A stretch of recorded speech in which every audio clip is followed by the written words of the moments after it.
एक बच्चे को पैदा करने से लेके उसको बड़ा करना और उसको समाज में एक प्रतिष्ठित व्यक्ति बनाने तक, ये एक complete practical, social and emotional project होता है। ये एक टीम वर्क होता है और इस टीम वर्क का सबसे अहम हिस्से थे हमारे एल्डर्स, हमारे हेलो पेरेंट्स, जिसके बारे में हमने पिछले अपने 2 प्रिंसिपल में बहुत अच्छे से डिस्कस किया हुआ है कि उनके क्या इम्पोर्टेंस है समाज में विकास के लिए। तो प्लीज़ अगर आप लोगों ने उन वीडियोस को नहीं देखा है तो do check my last videos and please go through the awesome book the wisdom bridge written by Kamlesh D Patel ji, हमारे प्यारे दाजी। तो दोस्तों, इस किताब में हम पेरेंटिंग के 9 प्रिंसिपल सीख रहे हैं और जिसका 3rd प्रिंसिपल आज हम डिस्कस करेंगे, preparation begins long before the children arrives.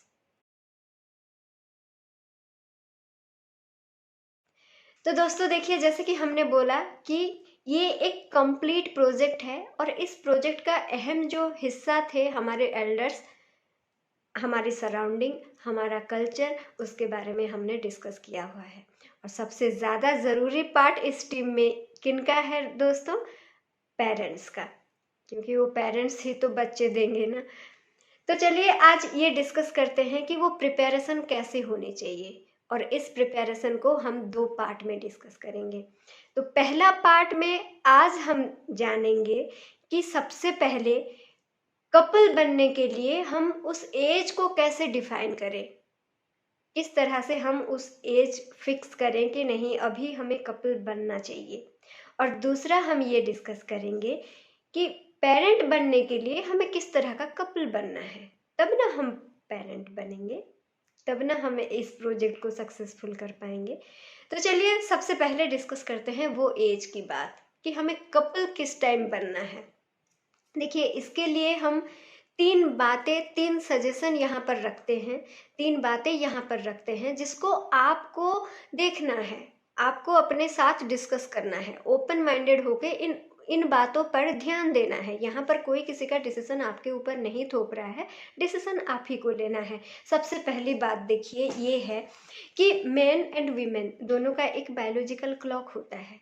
जैसे वीमेन में आफ्टर 35 उनका एक का जो क्वालिटी होता है वो कम हो जाता है, उनका रिप्रोडक्टिव जो सिस्टम होता है वो धीरे धीरे वीक होने लगता है। ये सब एक नेचुरल प्रोसेस है, ठीक है। हमारे सेल, हमारा बॉडी, जो भी दुनिया में जो भी है उन सबका एक नेचुरल प्रोसेस है कि वो पैदा होते हैं, देन ग्रो करते हैं, देन धीरे धीरे डिक्रीज होके एक दिन वो मर जाते हैं। ये नेचुरल प्रोसेस है। एग्जैक्टली वैसे ही मैन में भी वही होता है। 40 to 45 के अंदर उसके बाद उनका जो स्पर्म का क्वालिटी है वो कम हो जाता है।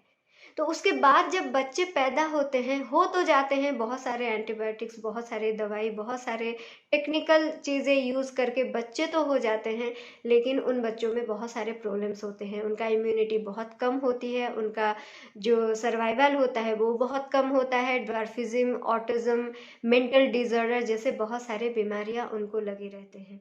तो देखिए, ऐस इसका क्या फ़ायदा? इसमें ना हम खुश रह सकते हैं, ना हम समाज को खुशी दे सकते हैं। तो क्या इसका क्या मतलब है? आफ्टर 35, आफ्टर 40-45 अगर हम ऐसा कुछ डिसीजन लेते हैं तो इसका क्या मतलब है? आप खुद सोचिए।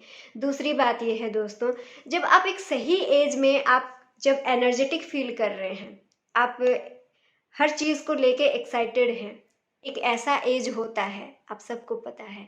तो उस एज में जब आपका बच्चा आता है तो आप उस बच्चे के साथ हर मोमेंट को एंजॉय करते हैं, आप भी एंजॉय करते हैं एनर्जेटिकली, एक्साइटमेंट के साथ वो बच्चा भी एंजॉय करता है।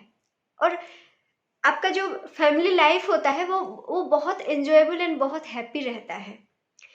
लेकिन देखिए, मान लीजिए अगर 35 के बाद मेरा बच्चा होता है, तो जब मेरा बच्चा टीन एज में जाएगा तो मैं खुद अपनी मेनोपॉज उस एज में जाऊंगी, तो मुझे उस मेनोपॉज के लिए जो सारे स्ट्रेस होते हैं, जो फिजिकल इश्यूज होते हैं, मेंटल इश्यूज होते हैं, मैं उसके साथ लड़ रही होंगी। तो मैं मेरे बच्चे को उसके टीन एज में, जिसमें उसको मेरे साथ की बहुत ज़्यादा ज़रूरत है, क्या मैं उसको साथ दे पाऊंगी? आप खुद सोचिए। मैं खुद ही अपने ही चीज़ों में अगर उलझी रहूंगी तो उसको किस टाइम टाइम दूंगी? ना मेरे अंदर वो एनर्जी रहेगी, तो क्या ये एज सही रहेगा?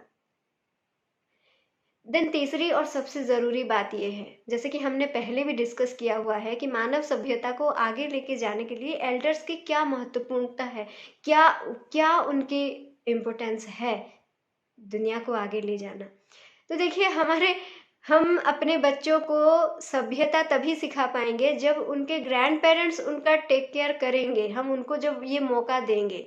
हम खुद ही 35 साल में शादी करेंगे तो हो सकता है कोई कोई बच्चा जो है वो 1-2 साल के बाद अपने ग्रैंड पेरेंट्स ही खो दे। क्या फायदा है? कैसे चलेगी सभ्यता है?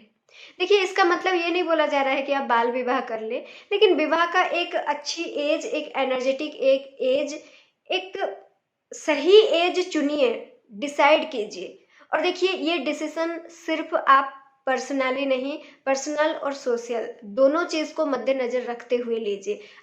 एक ऐसा एज चुनिए जहां पर आप खुद की भी ग्रोथ हो और समाज के लिए भी आप कंट्रीब्यूट कर सके, क्योंकि हम भी खुद सिर्फ खुद के लिए नहीं पैदा हुए हैं, हम भी समाज के लिए पैदा हुए हैं। इस बात को भूल मत जाइए। और अपनी एज को एक राइट एज खुद चॉइस कीजिए, खुद डिसाइड कीजिए, और हर बात को नज़र में रख के आप डिसीजन लीजिए और कपल बनिए। देन दूसरा चीज़ ये है कि कपल बनने के बाद आपको किस तरह से रहना है।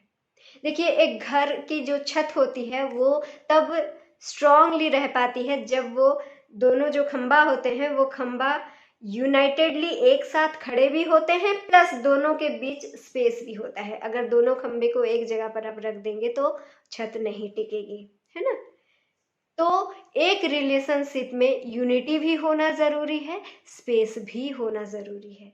देखिए, आपके रिलेशनशिप में फ्रेंडशिप होना बहुत ज़्यादा ज़रूरी है। फ्रेंडशिप यानी कि आप अपने पार्टनर के अंदर एक बेस्ट फ्रेंड ढूंढना और पाना, ये सबसे बढ़िया बात है एक हैप्पी रिलेशनशिप के लिए। ये बहुत ज़्यादा ज़रूरी है। बेस्ट फ्रेंड यानी कि देखिए, जैसे आप छोटी छोटी बातें शेयर करते हैं, छोटी छोटी खुशियों को मनाते हैं, कॉफ़ी शेयर करते हैं, हाउस होल्ड शेयर करते हैं, हर बात आप बोल सकते हैं। बोलने से पहले आपको सोचना ना पड़े, किसी तरह का मेंटेनेंस आपको करना ना पड़े, लाइफ इंजॉयबल हो।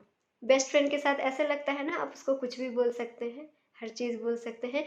इस तरह का रिलेशनशिप आपके अंदर, इस तरह का फ्रेंडशिप पार्टनर्स के बीच होना चाहिए। एक हैप्पी कपल ही अच्छे पेरेंट्स बन सकते हैं। देन दूसरी चीज़ आती है स्पेस की। देखिए दोस्तों, हर पर्सन दुनिया में अलग अलग होते हैं और यूनिक होते हैं। तो आप जैसे हैं खुद को भी एक्सेप्ट कीजिए, उनको भी एक्सेप्ट कीजिए। और सबसे महत्वपूर्ण बात ये है कि जब हम पार्टनर बन जाते हैं, हम हमेशा अपनी फोकस पार्टनर की तरफ रखते हैं कि उसको ऐसा करना चाहिए था। नहीं, हमें फोकस हमेशा अपनी ओर ही रखना है। हम पैदा क्यों हुए थे? अपने विकास के लिए। हम अकेले पैदा हुए हैं, अकेले मरेंगे, तो उस जन्म और मरण के बीच हमें अपना विकास करना है। तो हमेशा हमें ध्यान रखना है कि हम कितना ग्रो कर रहे हैं, हम हर चीज़ सही से कर रहे हैं कि नहीं। और देखिए, दोनों अगर खुद को ध्यान दे कि हम सही सब चीज़ सही से कर रहे हैं कि नहीं, तो किसी को कुछ बोलने की ज़रूरत नहीं है। दोनों एक कॉमन पॉइंट आएगी जहाँ पर आप दोनों बहुत अच्छे से एक्सेप्ट कर पाएंगे, है ना? तो इसलिए focus on your self, focus on your growth, focus on your self esteem, focus on your self love, self care, self development. दोनों अगर अपने अपने में फोकस करेंगे तो एक कॉमन पॉइंट निकलेगी। लेकिन दोनों अगर एक दूसरे में फोकस करेंगे तो चीज़ें पैरेलल होने लगेंगी, यानी कि वो लाइन जाता तो होगा, लेकिन उनके बीच एक डिस्टेंस क्रिएट हो जाएगी। तो ये डिस्टेंस क्या करेगी? आपको टीम वर्क करने नहीं देगी। इसीलिए बच्चे के आने से पहले आप दोनों के अंदर वो फ्रेंडशिप बिल्ड होना चाहिए। आप दोनों को उस एक्सेप्टेंस के उस लेवल तक आप लोग पहुंच जाना चाहिए। आप दोनों एक टीम की तरह काम करने के लिए प्रिपेयर होना चाहिए। तब आप बच्चे की प्लान कीजिए। तब जब बच्चा आएगा, आप इस प्रोजेक्ट को बहुत अच्छी तरह से हैंडल कर पाएंगे और आपको अपनी लाइफ और उस बच्चे को उसकी लाइफ बहुत एंजॉयबल, हैप्पी एंड पीसफुल लगेगी। तो दोस्तों, बहुत सी बातें हमने इस चैप्टर से सीखी, जो कि हम जिसको भी मिलेंगे ज़रूर सजेस्ट करेंगे ये सारी बातें बोलने की। ज़रूर ये सारी बातें हम ज़्यादा से ज़्यादा लोगों तक पहुंचाने की कोशिश करेंगे। अगर आपको भी अच्छा लगा है तो प्लीज़ ये वीडियो को शेयर कीजिए, ये बेहतरीन सा किताब को शेयर कीजिए, द विजडम ब्रिज, जो कि हमारे समाज के लिए एक ग्रंथ है दोस्तों। और इस किताब के ज़रिए हम एक बेहतरीन से बेहतरीन समाज बना सकते हैं। सो मिलते हैं हम अपने नेक्स्ट एपिसोड में इस प्रिंसिपल के सेकंड पार्ट के साथ। Till then bye bye and thank you so much for